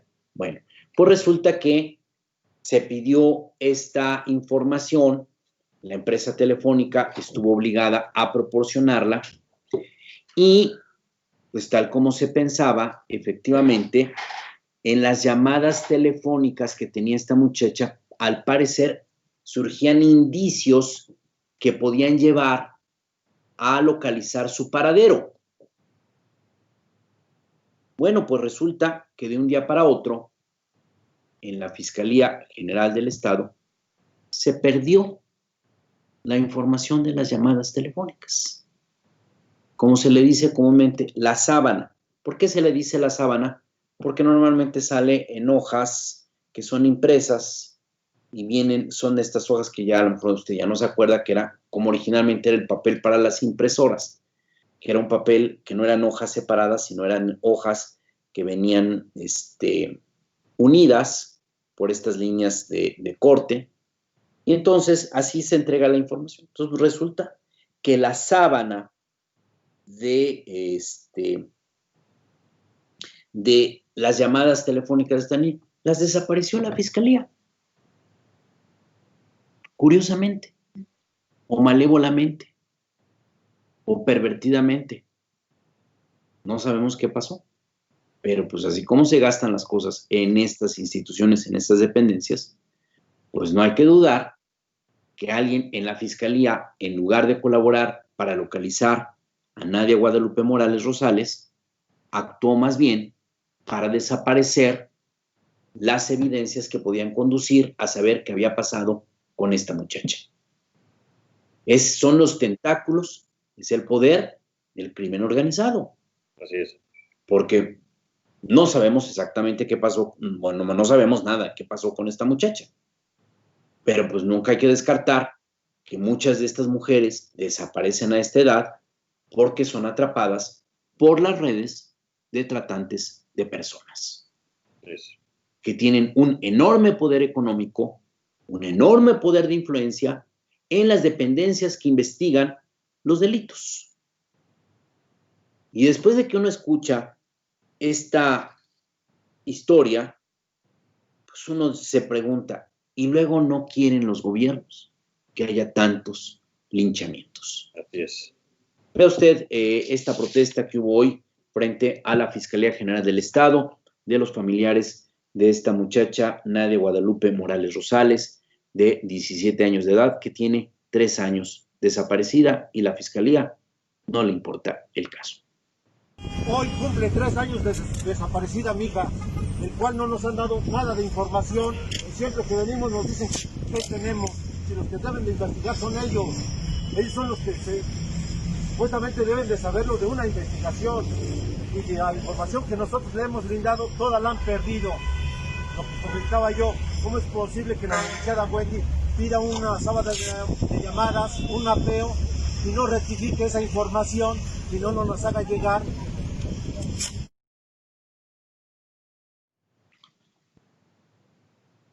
Pues ahí está, esto es lo que ocurrió hoy en torno a este caso de esta muchacha desaparecida. La Voz de los Desaparecidos, que es una organización de familiares que han tenido alguna víctima de desapariciones forzadas, señaló que este es solamente uno de tantos casos donde la Fiscalía General del Estado simplemente no mueve un dedo para intentar localizarlos. Entonces, pues esto va generando pues todo este ambiente de crispación, de sentir que las instituciones de justicia no funcionan, y por eso la gente pues actúa siempre cuando aparentemente ve algún asunto delictivo. ¿O tú cómo ves esto, Martín? Bueno, Fermín, lo hemos hablado, el asunto no es solamente de inseguridad y de impunidad, sino sobre todo de corrupción, porque en muchos casos hay autoridades coludidas con los criminales, y en otros casos simplemente ya hay la desidia de agentes ministeriales, sobre todo en la Fiscalía General del Estado, de los propios ministerios públicos, y ya ni se diga de los directivos, de los funcionarios que están al mando de esta institución, por hacer su trabajo. Se quedó una mala costumbre, me parece, Fermín. Nunca la Fiscalía General del Estado, antes llamada Procuraduría General del Estado, había sido, creo que, tan mala como esta. Tú cubriste ya hace varios ayeres, actos, por ejemplo, de tortura a detenidos. Recuerdo el caso de Pedro Huerta Galeote y otros donde los abusos eran constantes, ¿no? Pasamos a una etapa luego en la que había el combate a ciertas bandas de delincuentes, secuestradores básicamente, robo de autos, que creció mucho, pero creo que desde que llegó Víctor Antonio Carrancá Burguet, Fermín, el deterioro que ocurrió en la Fiscalía General del Estado ha sido hasta este momento irreversible, no solamente porque desmontó una serie de instrumentos y de mecanismos para poner denuncias, concretamente acabó con varias o bastantes agencias del Ministerio Público, también redujo el número de ministeriales, sino porque la utilizó como un aparato de persecución política. Si a eso le sumamos, Fermín, la colusión que se presume que tuvo la Secretaría de Seguridad Pública con Facundo Rosas al frente, con muchos comandantes de la Policía Municipal que impuso en los ayuntamientos durante la era morenovallista, y que estos eran a su vez personeros, cómplices o hasta empleados de guachicoleros, pues lo que tienes es el caldo de cultivo perfecto para dejar en el abandono, a la deriva a las personas, y a veces las personas no tienen otra cosa que defenderse. No estoy justificando lo que está sucediendo, pero sucede así. En otras, Fermín, también hay que observar que el confinamiento está llevando a mucha gente a la desesperación, los problemas emocionales que se pueden derivar de la carencia de dinero y estar a merced de la delincuencia, pues hace falta nada más que llegue alguien que no esté en sus cabales o que tenga mucha maldad en el alma para que prenda el fuego y sucedan las cosas que estamos viendo en Puebla. Es vergonzoso lo que sucede porque en ningún lado debería de suceder, pero también oigo de repente, Fermín, y eso es muy lamentable, a ciertos colegas que le quieren dar un cariz de menor gravedad cuando dicen, se equivocaron y entonces es peor porque no era delincuente. Bueno, tampoco se tendría que matar a un delincuente, y a veces desde los medios de comunicación se está dando ese mensaje, que si es delincuente, pues bueno, qué bueno, le llaman rata, hay medios de comunicación que estigmatizan hacia los delincuentes, y obviamente cuando tú deshumanizas a cualquier persona, la consecuencia puede llegar a ser esta. Así es. Cuando a veces desde el anonimato de las redes sociales se genera estas campañas de linchamiento mediático, pues luego se traslada al linchamiento físico. Que eso es lo que tenemos muy comúnmente, frecuentemente en Puebla. Bueno, cambiamos de tema. En el Ayuntamiento de Puebla se están haciendo comparecencias como parte de la glosa del segundo informe de gobierno de la presidenta municipal Claudia Rivera Vivanco. Hoy correspondió al secretario de Gobernación Municipal René Sánchez Galindo, quien en su exposición dijo que el mayor logro que se tuvo en este año fue que se pudo reducir en 6 tantos el número de comerciantes ambulantes en el centro histórico de Puebla. Es decir, comparado con los gobiernos panistas de José Antonio Gali Fallat y de Luis Bancerrato, hay 6 tantos menos de ambulantes en el centro histórico, y esto ha significado que cuando inició esta gestión había un promedio de 3,400 vendedores y actualmente se ha reducido a 608 comerciantes, lo cual es una indicación de que ha funcionado, por un lado, el diálogo, porque no se ha utilizado la fuerza pública, y por el otro lado, que ha funcionado el reordenamiento comercial. Hay algo que a mí me llama poderosamente la atención. Mire usted, más o menos a finales del año pasado, principios de este año, hubo una actitud muy beligerante de organismos empresariales que protestaron porque había muchos vendedores ambulantes en el centro histórico. Cuestionaron severamente al ayuntamiento, dijeron muchas cosas, y ahora que ya se ha reducido el número de vendedores ambulantes en el centro histórico, no dicen absolutamente nada. Y esto pues es un indicativo de que estos líderes empresariales muchas veces utilizan el tema no porque realmente crean ellos que va a haber una mejor condición económica en Puebla si no hay tantos vendedores en el centro histórico, sino más bien utilizan el tema de los vendedores ambulantes como un instrumento de golpeteo político que utilizan con cualquier autoridad municipal, siempre para ir a negociar prebendas. No es que tengamos realmente empresarios preocupados por el bienestar de la población. Normalmente es que utilizan el tema para tener un instrumento de presión política. Y ahora que ya se dio el retiro de los ambulantes, ahora curiosamente ya no hablan del tema. Le dejamos un fragmento de la exposición que hizo hoy René Sánchez Galindo en la glosa del segundo informe de la edil de Puebla, Claudia Rivera Vivanco. Comercial y de lo manifestar es que se han realizado 331 aseguramientos y sobre todo la que sí, por favor, y sobre todo lo que es más importante, las medidas anticorrupción. Todo aseguramiento es video grabado y reportado contra la Contraloría. En cada aseguramiento, en cada retiro de emergencia se levantan actas. Esto no sucedía o por lo menos no se llevaba un orden. El personal tiene que ir uniformado e identificado. Si no es así, es dado de baja. Se sigue un procedimiento legal, se publican los estratos, se da oportunidad de defensa al comerciante, se emite una resolución. Que es la multa, si pagan su multa, se devuelve la mercancía, se acredita la posesión. Y asimismo, si no cumplen con todo ello, se procede a la baja del personal y o dar vista a la Contraloría.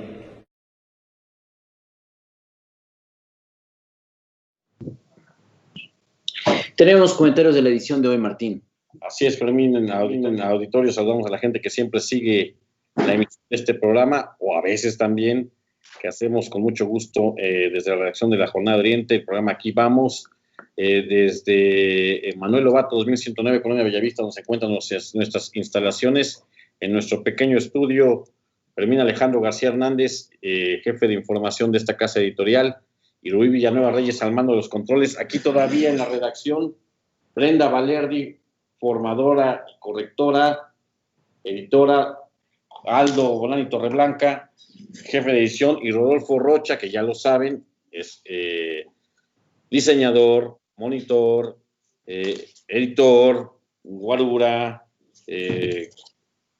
modelo Spencer Tunick, la única persona que creo que hasta ahora, pero ya lo va a dejar de hacer, porque siempre se lo decimos, se lo recordamos, ve toda la programación de la Jornada de Oriente, a la cual ustedes también ya pueden disfrutar, acceder, ver en nuestras redes sociales, en Facebook y en YouTube. Y últimamente pide una hojaldra, pero ya estoy viendo que nadie le está haciendo caso y me voy a sumar a su petición, porque si no va a dejar de ser amigo, y eso sí va a ser muy triste. Hacemos este esfuerzo informativo, ya se los dije, para nuestras redes sociales, después de que termina esta emisión que se hace en vivo en Facebook, y hasta enero será así, los puede ver en repetición en YouTube, y también estamos ahí en el portal www.lajornadadeoriente.com.mx, desde muy temprano y hasta este momento que faltan 36 minutos para el 28 de octubre, y una felicitación desde este momento a los compañeros de la Unión Popular de Vendedores Ambulantes, 28 de octubre. Les damos las noticias más importantes de Puebla, México, Tlaxcala y el mundo, solamente las más importantes porque las otras siempre se nos van. Saludo de entrada, con mucho afecto, a la señora Berta Pantoja, que nos ve en Villa Las Flores, junto con su esposo Arturo Caballero, su hija Leslie Caballero, su nieto Cristóbal Caballero y su hijo Carlos Caballero, si es que están ahí, y si no, también los saludamos. A ellos nos ven en Villa Las Flores. Saludamos a Daniel Flores, a Ixtla Power, a Edgar Felipe Arriaga, Gloria Centeno, a Laura Roldán Rubio, nuestra colega que cubre con muchísimo rigor la región de San Martín Texmelucan, informando a todo lo que sucede ahí, a Paulina Herrera Cabrera, a Gabriela Castellanos, a Lalo Cedeño, a Celso Torres M, a Nancy Grossely, qué bueno que nos está viendo Nancy Grossely, le mandamos un saludo hasta Granjas, Puebla. Está próxima a estrenar Salas y otra cosa no ocurre. Y le saludamos también a Sari Caballero. Esperemos que nos esté viendo y no nada más nos llame para otras cosas. Saludamos a Manuel Bravo, defensor del agua potable en Puebla, también a Reyes Hernández, a Héctor Gatica, a Baltasar Rosas, a Lulú Morales Espinosa y a Connie Ángel. También saludamos con mucho afecto a Lozan Melba, como siempre, a Marcos Castillo, a Pilar Huerta y a Julia Bermejo. Y felicitamos, oigan, ¿soy yo o tengo aquí como estoy viendo que tengo como algo ahí en el vidrio, pero... ¿Sí? ¿Tú me lo ves, Fermín? Bueno, saludamos aquí ese. Te lo iba a ir fuera del aire, pero tienes ahí... ¿Pero qué es? Porque yo no lo veo aquí. Es que lo tienes acá, no está en el vidrio, en el otro ojo, Se me está cayendo la cara. No, pues más bien creo que no acabaste de quitarte el maquillaje o algo así. Perdón, que tengo que salir a chambear ahorita también. Oh, el otro ojo. Hay que completar la dieta. Ya te lo quitaste, ya te quitaste el maquillaje. Era el rímel que se te había ocurrido. Olorina. Saludamos a Connie Ángel, a la señora Berta Pantoja, que dicen que nos desea que descansemos bien. Ya estamos próximos a hacerlo. Ahorita nada más que nos libere Fermín. A Ixtla Power, buenas noches, Martín y Fermín. Está tomando su café y dice, ahora a ver a quién van a poner. Espero que no pongan a Harfuch o a Manuel Espino. Este último hizo un papel deplorable en Naucalpan. No sabemos todavía quién van a poner en lugar de Durazo, Fermín. ¿Sabes algo? No sabe. Luciana Gamora hola, jornaleros, a Ricardo Guaypara Ticona. Saludos, Fermín y Martín, excelente programa. Saludos a ti, Ricardo. También a Manuel Bravo, que siempre está defendiendo el agua potable. Gracias por hacerlo. Y nos sumamos a tu causa, Pilar Huerta. Buenas noches, Martín y Fermín. Saludos, jornaleros. Alberto Gallardo, buenas noches. Saludos, amigos de la Jornada de Oriente. Saludos, Alberto, Ixtla Power. Qué bonita ofrenda y qué triste también dedicar al coronavirus, es cierto. Alejandro Torres dice, tan estúpidos somos los humanos que ya estamos pensando en después de destruir nuestro planeta, podremos ir a depredar la luna, a prostituirla. Así es, Alejandro, somos terribles. Dice Big Margro, Fermín es fifí, Fifiermín, es cierto, es muy fifí. Ixtlapago dice, esos panazis se tienen que acabar para que se les baje lo pretencioso. Ixtlapago nos comenta, hablando de eso, precisamente me llegó esta consulta, entre comillas, firmen si están de acuerdo en que esos gobernadores ustedes sean juzgados por traición a la patria, tómala. Le tomaron la palabra, Fermín. Ixtlapago dice, ese bronco es un bribón. ¿Cómo tiene a Nuevo León? Alberto Gallardo dice, se podría balcanizar nuestro país y habrá nuevos países chiquitos, Jalisco, Michoacán, Aguascalientes, Querétaro, Colima, Tamaulipas, Nuevo León. Está cabrón, ¿no? Yo voy a proponer entonces también la separación de San Juan Cuautlancingo y de Tlatlauquitepec. Para allá nos vamos. Ixtlapago dice, y todos por unos gobernadores ambiciosos. Y que Tabasco no les dé petróleo. Miguel Ángel Hernández Menéndez dice, Fermín, el gobernador de Guadalajara nomás anda buscando cualquier pretexto para sentirse ofendido. Y cuando ha tenido a López Obrador enfrente, se pone a llorar y se le borra la memoria. Y como está peloncito, pues sí, se suda bastante. Ángel de la Vega, Chivigón, trabajador incansable del Seguro Social. Saludos, amigos sonoreros aquí presentes. Saludos, Chivigón. Ixtlapago dice, claro, y más el holograma del Estado de México, que su primo tiene medio pie en la cárcel. Ah, sí. Dice Alejandro Torres, qué lambiscón se escuchó Alito. Está claro que de historia no sabe nada. A lo mejor el general Cienfuegos fue también su padrino u otra cosa. Los San Melba dice, buenas noches, maestros. Fermín Muñoz Meléndez.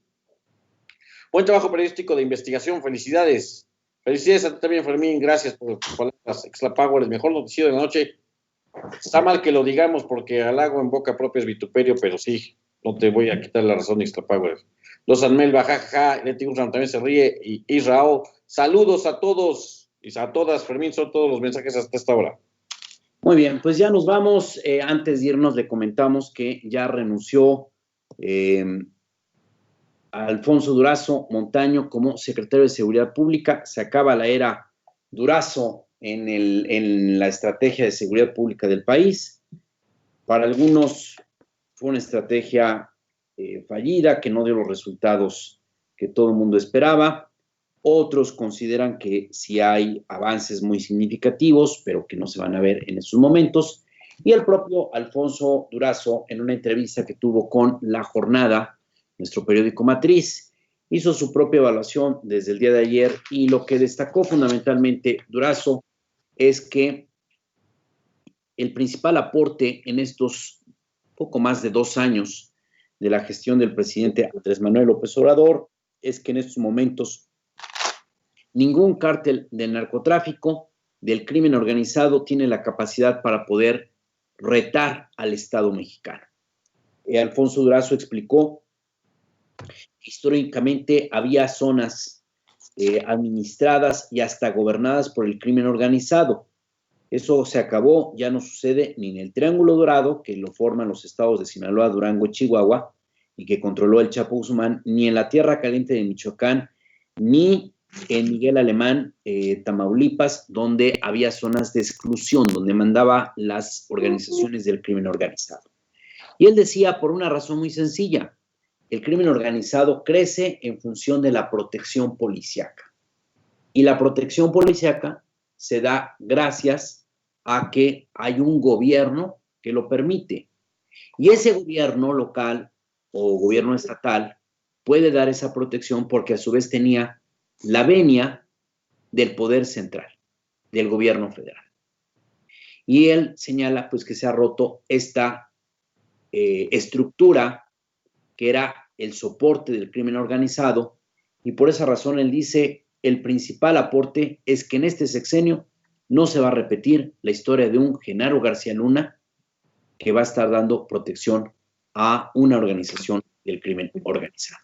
A ver si no termina. Esta que ha dado Alfonso Durazo Montaño, la puede usted encontrar en las redes sociales de La Jornada, donde está este video de la entrevista, muy interesante, y se va de candidato a la gobernatura, para buscar la gobernatura del estado de Sonora, que le va a costar mucho trabajo, porque Sonora tiene 2 características. La primera es que no hizo mal gobierno Claudia Pavlovich, la actual mandataria, y segundo es el factor Mario Fabio Beltrones.